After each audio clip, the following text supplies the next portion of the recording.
We obviously start today with the commemorations of VJ Day. You know, Kwasi, lots of people commemorate VE Day, and to some extent, the story of the Second World War, which ended today, is lost in that narrative. It is a story of diversity, of heroism, of the whole of the Commonwealth responding to keep Britain free. What do you think the message really is today? I think the war was it was called Second World War. It was a world war. And I think it was a much broader canvas than a lot of people remember it in the UK. Obviously, we're very happy to see VE Day celebrated and D-Day. But, you know, the war continued for another 3 months. And there were 3 months in which 2 atomic bombs were let loose on the world, on Japan. And also, as you say, a lot of the soldiers in that theatre of war were from a very diverse ethnic mix. I mean, I've met people who were in the Royal West African Regiment who served in the 14th Army, the most diverse from Africa, from India, these were different across regiments. The whole nation. That's right. And so, in the story of the Second World War, I think fewer people are aware. And it's not just that they ignore it, they just don't know about it. So I think it's good that we celebrate VG Day and the commitment, the contribution that, you know, thousands made from all around the world.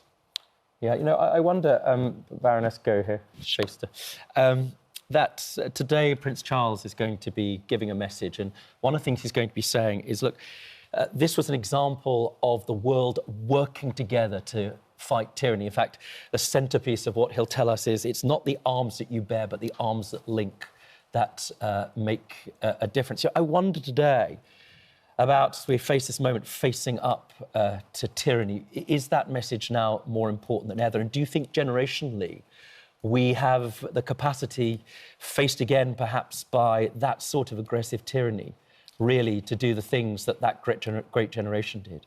This message is more important than ever before, and I just feel that the contribution of, for example, the Commonwealth countries don't get highlighted enough. And it was about 8 to 9 million, in fact, they contributed in terms of 8 to 9 million forces, and Britain's were 6 million.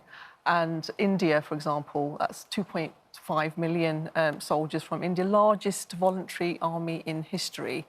And at the moment, it's not just minorities, Muslims in particular are having a real tough time in terms of that negativity towards Muslims, but actually 3 to 4 million Muslims contributed to World War II and fought and died for Britain. And that doesn't get highlighted. But what I'd like to see, though, is this being taught in schools, because we'll have these celebrations for a week and then we'll forget about it until the next big milestone. And it's a shame that when the education secretary was on, that she wasn't asked, why isn't this being taught in schools? I know that people want statues and sculptures, and I'm all for that, for the Indian soldiers, for the Muslim soldiers, but we need it in schools. We need it to be taught in schools. Kwasi, why do you think then that is, that, you know, people talk about it once a year, but that's sort of it? And when it comes to looking at the education system and remembering these key events and their significance? I think a lot of the problem with the VJ Day celebrations and the fact that the war continued for 3 months after it finished in Europe was that, obviously, in Britain, most people's experience of that war was focused on the European theatre. So people don't know much about what happened outside. I was struck, actually, when I was an MP, because I was an MP long enough ago that there were still a lot of veterans. And actually, when you listen to their stories, you'd be amazed the parts of the world that they'd visited. I mean, from Egypt to Burma to India, ordinary people. But I think, you know, as time has passed, a lot of that experience and the diverse width of diversity has been forgotten. Yeah, and of course, the war ended with 2 atomic bombs, as you say, and we commemorate that too. It's a very, even now, kind of controversial topic, that decision that had to be made, that did bring an end to the war. You know, we're at a moment where, again, you kind of wonder whether political leadership confronted by that sort of tyranny would be in a position to make those sorts of calls. What do you think about that? So I think with I mean, I've got my own views about the atomic bomb in Japan in '45. And of course, the Americans did that. The president did that, but to avoid a full-scale invasion of the island, and he was told that if American troops invaded Japan, they'd lose up to 1 million soldiers. So it was a very difficult decision for him to make. I think today we know the power of nuclear bombs, and I can't really see any leader going that distance. Now, it's still a deterrent. There could be circumstances in which it could be used, but we really know the I don't think we actually learned really much from that. Countries are stockpiling, aren't they, at the moment? We know that. According to the Global Peace Index, we've got now the most conflicts around the world since World War II, about 59. We've got Gaza and Israel. That's been going on for a few years. There seems to be no end to that. I know we've got the summit with Putin and Trump. Seems to be no end to that either. And people are getting killed around the world. And I just feel that we mark it and we'll say never again. And we'll say, look what happened with 200,000 people were killed instantly with the bombings. And many died later, with the radiation. But what have we learned? I would like to see more investment in peace, but we seem to be investing more money in bombs, particularly with the GDP being 2% going to arms. Why can't we commit that kind of money to peace? So I understand that, but the fact is, I mean, it's just a fact. Since those atomic bombs were dropped in 1945, there've been no nuclear bombs. Thank God. People still getting killed, though. People are. There are still conflicts. But, and the last significant nuclear crisis was in 1962, which was, 63 years ago. So, yes, it is a more dangerous and volatile world, but in a kind of curious way, I think there is deep concern about the possibility of having a nuclear war, and somehow that has prevented that action. Although that threat is still there. I mean, we look at the situation that's happening today. Putin has threatened it, hasn't he? I'm not saying it's not there. Talks are ongoing today. President Trump will be meeting Putin at 8:30 p.m. this evening. It is a crunch meeting. We'll be waiting to find out what happens from this. I mean, Shaista, Trump's putting it at 75% success rate. He's going in very confident that he's going to be able to come out with some sort of solution or some sort of path to peace, isn't it? I think it's Al's spin on it. He said there's a 25% chance it won't work. Because why would you highlight the negative? When I was reading that, I read it as 75% it's not going to work, because you would highlight the positive. Right. So I'm just wondering whether this is a photo opportunity, whether this is to do with him wanting to get a Nobel Peace Prize, because Putin is looking really strong. He's thinking, I've got 20% of territory. The US, the UK and the Europeans supplied Ukraine with, military, and I've got 20%. I've been sanctioned. I'm still surviving. I've also now been invited on American soil to have a photo opportunity with the president. So he's looking really strong. And promises of minerals and that sort of thing. Some may say, Kwasi, that this is a new form of appeasement. Here we have the end of the Second World War. And perhaps the lessons of it, there are so many, is that we failed adequately to stand up to dictators. As one of your great heroes, Thatcher, said, dictators must be beaten. It's our strength that brings them to the table, not the other way around. Look, I mean, in that context, what we did in 2022 was, whatever else one thinks of Boris Johnson, was that he was very forward in engaging with Ukraine and making sure that there was an adequate Western response to Putin's aggression. Now, with Trump, I think he changed the tack. He started off essentially saying, Vladimir Putin's a great friend of mine. He cozied up to Putin. Putin just didn't do anything. So Trump really, I think, ended up with egg on his face. And now I think you're right. I think he's very interested in the photo op and the Nobel Peace Prize. But Zelensky's got his own photo op, and I thought it was really cringy, actually. With the mugs first the hug. I don't know, I just thought it was really cringy. And then he bought his best china out to give him these Downing Street mugs. I didn't even know they existed. Well, did you have one? Have you got one? Did you take one away? I didn't take one away, no. Well, but those photo ops are part of diplomacy. The idea that at the end of this, Trump says, look, if it goes well, don't worry, Europe, who are most threatened, most effective, we'll give you a call. Sure. I mean, is that the type of way that you think global diplomacy should be? No, I think with Trump, and we've been watching, he's been around for 10 years in the political arena, and he's very much wanting to put himself at the centre of any kind of photo op. So he's not interested in European leaders or anything like that. He just wants to put himself there, and it's kind of obvious. And as you said earlier, I think that Putin has got a much stronger hand than anybody. He's been there for 3.5 years. I'm not sure he's going to, you know, say, oh, well, let's have peace in the next 3 days or 4 days. And he's never responded so far to anything that, that Trump has done, other than double down. You know, Shaista, one of the challenges here is that when President Obama was president, Putin invaded the Crimea, nothing was done. When Biden was president again, he was a belligerent, occupying invader to a NATO country, to a proposed NATO country. Nothing was done. And so again, we come back to this moment of VJ Day, where we are effectively inviting somebody in who has invaded a democratic country on the borders of NATO. At what time, at what moment is it time to say, frankly, we don't give land back, which is the proposal perhaps on the table to somebody like you? But then it's going to be a stalemate, because I cannot imagine Putin saying, well, I've lost all those soldiers, I've got this land and I'm just going to hand it back over. And obviously that's not going to be acceptable if we allow him to keep it to Zelensky either. But then by continuing to also provide military aid to Ukraine, are we then just prolonging the war? We need to ask those questions. So what would your suggestion be? Well, I don't know. I do think that the public support for Ukraine was much stronger a few years ago. I think with domestic issues, that is weakening. I think people are probably thinking, well, there's enough money to give $3 billion a year to Ukraine, but there's not enough money for our services or to pay our doctors or to fund education. And those domestic issues, particularly with the Reform Party, that they are really highlighting the domestic issues. I think that's true.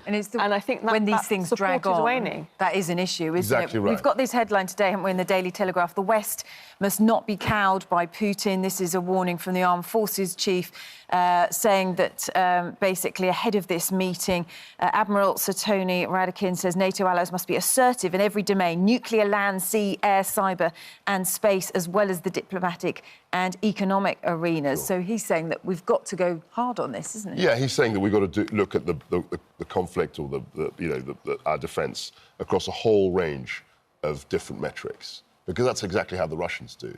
That's how they approach it. You know, cyber, land forces. I mean, whether we've got the money to be able to do that. Well, we're committed. The government is committed to increasing the proportion of money that we have of our GDP to defence, and I think all the NATO countries are as well. Well, they had to be pushed to it. I mean, that is, they did. Whether you like it or not, whether you like him or not, that is a Trump victory. Yeah, no other president had got NATO members. That's right. To increase their defence budget at a time where we're talking about somebody who is a very dangerous force. I mean, there'll be people who, outside of this country, but in Poland, in all of the Baltic states, we'd be very nervous. But Trump's unpredictable. What if he says tomorrow, I don't want to support and give military aid and security to Ukraine? Well, that's the because point, he's thinking about his But that's Trump the point, supporters. that you would therefore say that it is important to increase a proportion of GDP on defence for that very reason. Because if America leaves the table or leaves the battlefield, it's the... Yeah, but could UK and Europe go alone without the US? Well, that's a very important question, which is the news today. And it's something I wanted to ask you about, Shaista, about sort of values and what people fought for. You know, the situation today is that the British Army, by all accounts,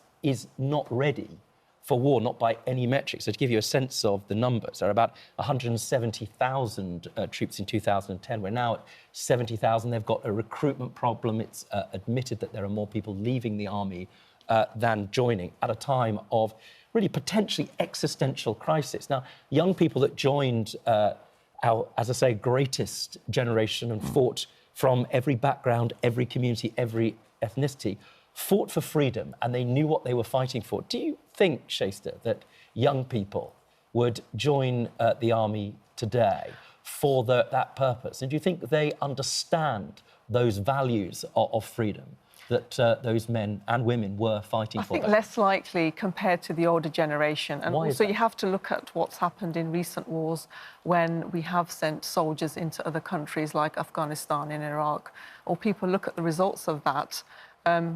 Afghanistan has gone back to the Taliban. and we lost British soldiers. Soldiers died, and then they'll be saying for what?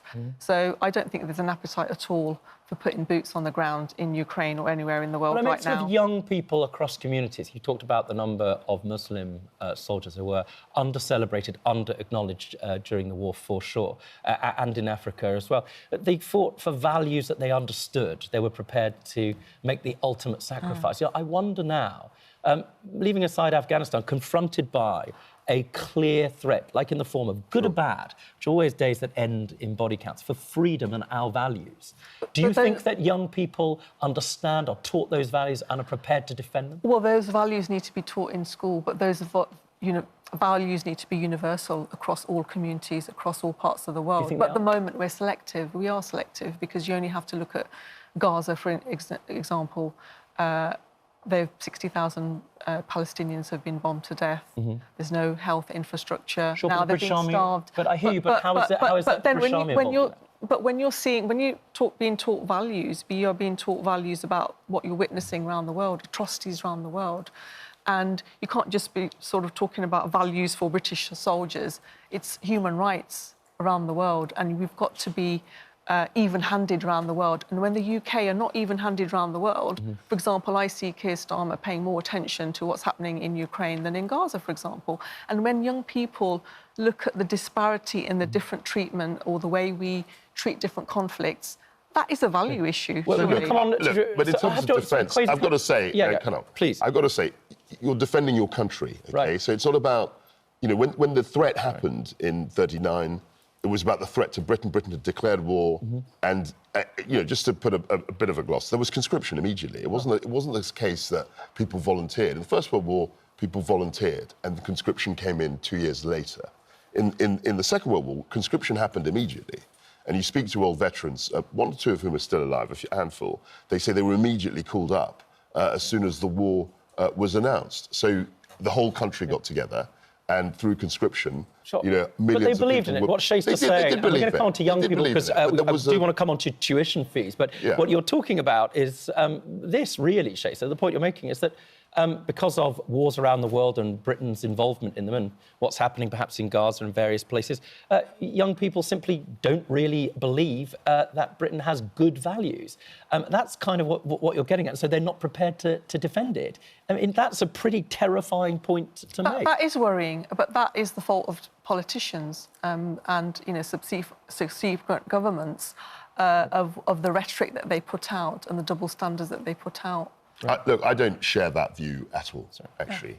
You know, as a constituency MP, the most popular events were Armistice Day, events commemorating the anniversary, the end of the Second World War in particular, in 2015, events that brought the community together. And, you know, in the constituency I represented, there were lots of people who had large, you know, many family links to veterans, even though the veterans themselves had passed on. So I don't recognise that. I think people are still very patriotic. OK, well, listen, you know, we will be commemorating VJ Day throughout the programme this morning. We'll be hearing from the King at 7:30. He has a message. And also the Defence Secretary, John Healey, joins us later. Talking about young people and their futures, we had the A-level results yesterday, didn't we? We've now got news today about students facing tuition fee hikes because universities are struggling. The suggestion is that ministers will be changing the law to increase them in line with inflation. So this could mean that fees rise by more than £250 next year to nearly £9,800. What do you make of this, Shaista? Because obviously, you know, students want to go to university, want to get the best tuition they can. Universities are finding it hard to get the money to be able to fund that. But it's an awful lot of money for a young person to be taking on, which potentially will take them years, if at all, to be able to pay back. Yeah, so if you're going to come out with £50,000, £60,000 debt, and if you're living at home, you'll have less of a debt, but it still could be at least 30,000. So 30 to 60, and if you're on a medical course, it's even more. It's a lot of... I've spoken to young people, and I've had two of my children have graduated in the last couple of years, one recently, one a couple of years ago.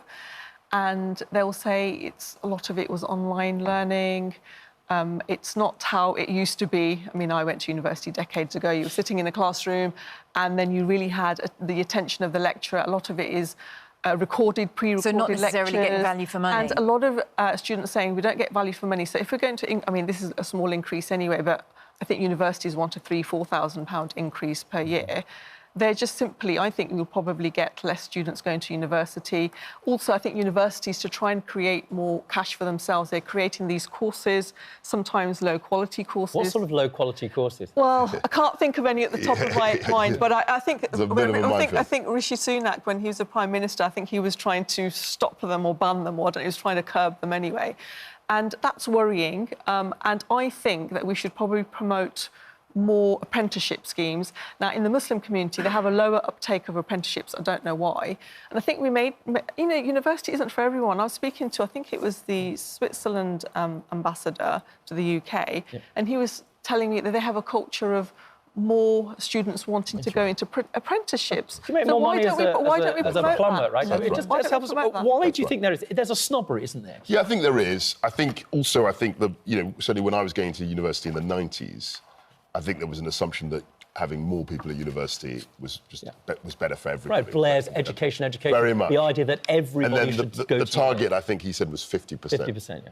But actually, as you say, I think you're completely right. It's not for everybody. And for many people, they just want to get on with work, the world of work. They've had an education at their secondary school, and they want to, at 18, they're adults, and they want to be able to earn their own money.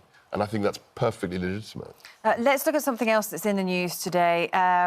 Now, obviously, the so-called fat jabs seem to be everywhere, don't they? Weight loss jabs. They've been taken on, the weight loss jabs, taken up by quite a number of people. The news is that the price of them is going to be soaring. Those people who pay privately for the weight loss drug, Manjaro in the UK, will be facing a rise of as much as 170%. So the drug will go up from £122 to £330. But just to make clear, that's not for the NHS, because that's all done separately. So this is just people who buy it. It's the monthly cost, isn't it? Yeah, who buy it. So people are going to put privately. weight on then when they can't afford to pay it. That's what's going to happen. And I actually think the price rise might be a good thing, because I was speaking to a friend of mine who has diabetes, and she needed the drug for her diabetes from the NHS, and she couldn't get it on time, and there was a waiting list because her doctor told her that the private clinics had sort of mopped up and bought all the drugs, and there was an issue in terms of getting it on the NHS, and she had to wait a long time. So, that might help with the supply and demand issue, but we should be talking about healthy living rather than just having more drug injections. Shaista has a point here. One of the issues is that you take the drug, but then, of course, and we've had doctors on this programme talking about it, you need to be able to get off it. And once you get off it, you can't just put the weight on. It's about breaking the patterns. That's right. Exactly. So, look, I mean, it's just a simple supply and demand. I mean, they're hugely popular, these drugs. And clearly, the companies that make them realise that, they can make more money if they increase the price, because the demand will stay the same because of the popularity.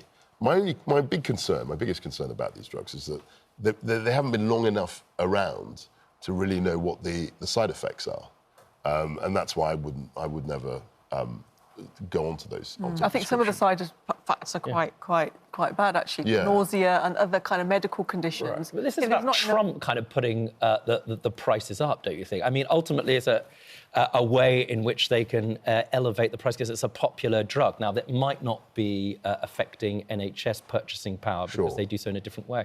But nevertheless, it's gouging people that have become reliant on this particular medication. I'm not sure what the role of Trump... I mean, unless you're talking about tariffs, I'm not quite sure what tariffs and him purchasing... I think he felt they'd been subsidising the cost, didn't he? But couldn't we... This could be a good way as a catalyst for debate about obesity in Britain. I think, apparently, 25% are obese, 65% are overweight, and it's in the top 3 in terms of obesity in Europe. So this should be a conversation now about how can we start from school about healthy eating. Now, some of it is around poverty, and in socially deprived areas, there may be more problems with obesity. It's ultra-processed foods that we're eating. 1 in 10 will have diabetes by 2030. Those are the conversations we should be having rather than about this drug. I think you're right. I think a lot of the things are about basic nutrition, which I only read about when I was in Parliament, because we were following these debates. You grew up with good nutrition in your house as well. Yeah, kind of, but you don't actually learn about you know, protein and carbohydrates and all of that sort of stuff. It's amazing how little knowledge there is about nutrition. There are two happy news stories. I mean, one is happy birthday, the Princess Royal. Princess Anne, she is 75. Brilliant. And I think by and large, everybody's most kind of popular favourite royal. I think you've both, there she is. I've met her. You've both had encounters, I Yeah, that's think. right. She's great. She's very... And I think you have as well, Baroness. Yes, so when I had my OBE, she presented it to me. So that's the only time I've met her. But a lovely lady from what I read about her. Did you hear about, it was a blunder, wasn't it, on it's on quite the website? Something. Yeah. So on the royal website, the official royal website, they'd published 75 facts about Princess Anne. Unfortunately, one of them wasn't quite as factual as it should have been, because it said that she had 2 stepchildren. And then apparently she doesn't have 2 stepchildren, basically. They'd been suggesting that they had 2 stepchildren called Tom and Amy, which were Vice Admiral Sir Tim Lawrence's children, but they don't exist. So that's had to be rapidly removed from the website. Did she comment on that? That's crazy. No, it just got quietly removed. Just a very quick one. I hope I don't get into trouble, but I think, you know, on a day like this, when we're celebrating the sacrifice of the young, to commemorate and to celebrate our great young people who are so often denigrated from every community, but the brilliant Rebecca Young from Glasgow, who is Time Girl of the Year. She invented a solar-panelled thermal blanket to help rough sleepers. She did it when she was 14. That invention has got her global recognition. You know, in a time, as I say, when we perhaps don't necessarily celebrate the generation. And why more girls need to go into STEM. And more girls need to go into STEM. It's a good point. Well done to her. Congratulations to you. Absolutely thank you. We will see you both later.